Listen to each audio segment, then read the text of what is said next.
તો એક મોટી જાણકારી આપ તમામ લોકોને આપવાની છે કે જે નિર્ણય આગામી સમયમાં આપ લોકોને લાગુ પડી શકે છે.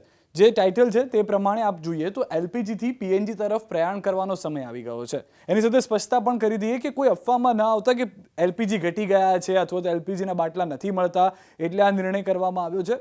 ગુજરાતી ભાષામાં આપણે એક કહેવત છે કે પાણી પેળા પાળ બાંધી દેવી. તો આ એ પ્રમાણેની પ્રોસેસ જે છે તે કરવામાં આવી રહી છે, જેમાં કોઈ અફવામાં એવું ના આવું કે એલપીજીના બાટલાની ઘટ છે એટલે આવો બધો નિર્ણય કરવામાં આવ્યો છે. સ્વાભાવિક રીતે એલપીજી બહારથી લઈએ છીએ, જે અછત છે તે ઇન્ડસ્ટ્રીયલ એરિયા પૂરતી છે. ઘરેલું ગેસ, રાંધણ ગેસમાં એનો કોઈ અછતનો સામનો નથી કરવાનો. હવે એલએનજીથી પીએનજી તરફ પ્રયાણ કરવાનું શું વાત છે, શું નિર્ણય કરાયો છે તે અમે આપને જણાવી દઈએ. પીએનજી લાઈન નજીક છે તેવા ગ્રાહકો ઝડપથી પીએનજી કનેક્શન લઈ લે. સર્વે મેપિંગ થઈ રહ્યું છે, કેટલાક વિસ્તારનું થઈ ગયું છે. જેઓને ઝડપથી પીએનજી કનેક્શન આપી શકાય છે તેમ હશે તેઓને જાણ કરાશે. જે રીતે સરકારે કીધું છે કે જો આપને ત્યાં એલપીજી બાટલો પણ છે ને પીએનજી કનેક્શન છે તો એલપીજી બાટલો આપી દો. ઘણા લોકો એવા છે કે જેને ત્યાં પીએનજી કનેક્શન આજુબાજુમાં આવેલું છે પરંતુ તેઓએ પોતે ઘરમાં નથી લીધું, તો આ તે લોકો માટે છે. પત્ર દ્વારા એલપીજી કનેક્શન ધારકોને નજીકની લાઇનમાં પીએનજી કનેક્શન લેવા જણાવવામાં આવશે. આપને ત્યાં પત્ર આવશે કે ભાઈ હવે તમારે ત્યાં નજીકમાં જ પીએનજીની લાઇન છે, તમે એલપીજી ગેસનો બાટલો જે છે તે જમા કરાવી દો અને પીએનજી લાઇન લઈ લો. પરંતુ પત્ર મળ્યા બાદ પીએનજી કનેક્શન માટે 3 મહિનાનો સમય આપવામાં આવશે.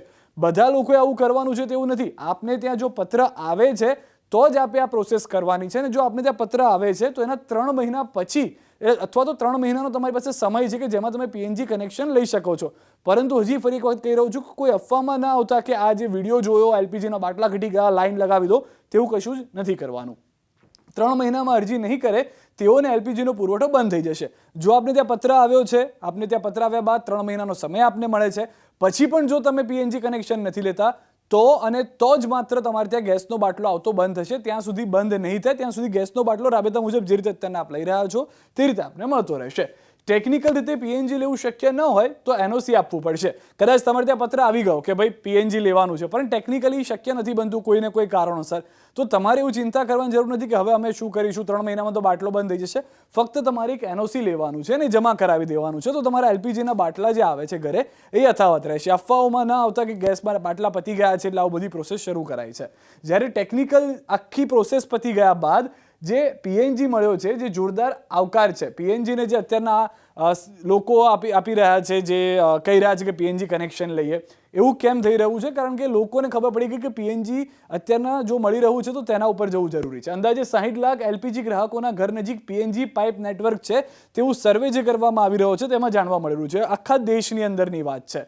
છેલ્લા 25 દિવસમાં 2,20,000 એલપીજી ગ્રાહકોએ પીએનજી અપનાવી લીધો છે. છેલ્લા 25 દિવસમાં દેશભરની અંદર 60 લાખ લોકો ઘરની પાસે આવી રહી છે પાઇપ, અને ત્યાંથી 2,20,000 જેટલા લોકોએ તો અપનાવી પણ લીધો છે 25 દિવસમાં. છેલ્લા 25 દિવસમાં 2,50,000 નવા પીએનજી કનેક્શન આપી દેવામાં આવ્યા છે. 2.5 લાખ પીએનજી કનેક્શન ભારત દેશભરમાંથી 25 દિવસની અંદર આપી દેવામાં આવ્યા છે. હવે એલપીજીના બદલે પીએનજીને ભાર કેમ આપવામાં આવી રહ્યો છે? સરકાર કેમ એવું કહી રહી છે કે આપણે એલપીજીના બાટલાને બદલે પીએનજી વાપરીએ? તે પણ આપણે જણાવી દઈએ.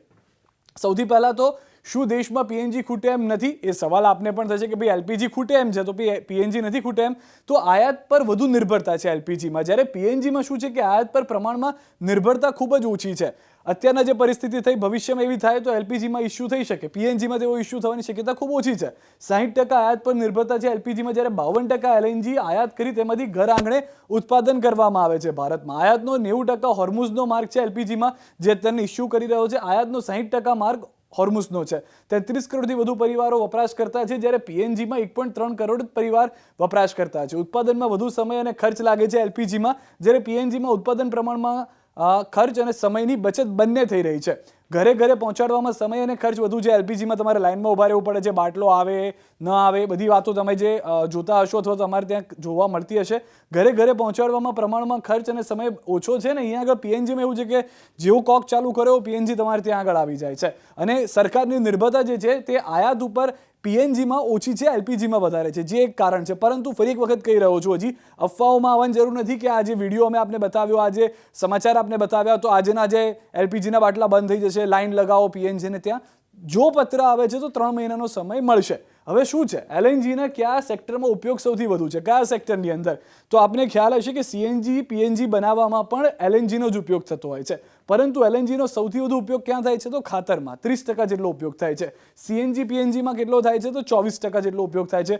વીજળીમાં 10% જેટલો ઉપયોગ થાય છે. જે રિફાઇનરીઝ છે કે જે ભારતભરમાં આવેલી છે તેમાં 10% થાય છે, અને બાકીના આની સિવાયના જે અન્ય સેક્ટર કે જ્યાં આગળ એલએનજીનો ઉપયોગ થઈ રહ્યો છે તે 26% છે. હવે અહીંયા આગળ એક પ્લસ પોઈન્ટ એ પણ છે કે જેમ અત્યારના તમે સમાચારમાં સાંભળતા હશો કે ખેડૂતોને ભાઈ ખાતરને લઈને કોઈ તકલીફ નથી, ચિંતા નથી, પૂરતો સ્ટોક છે અને ભવિષ્યમાં મળતો પણ રહેશે.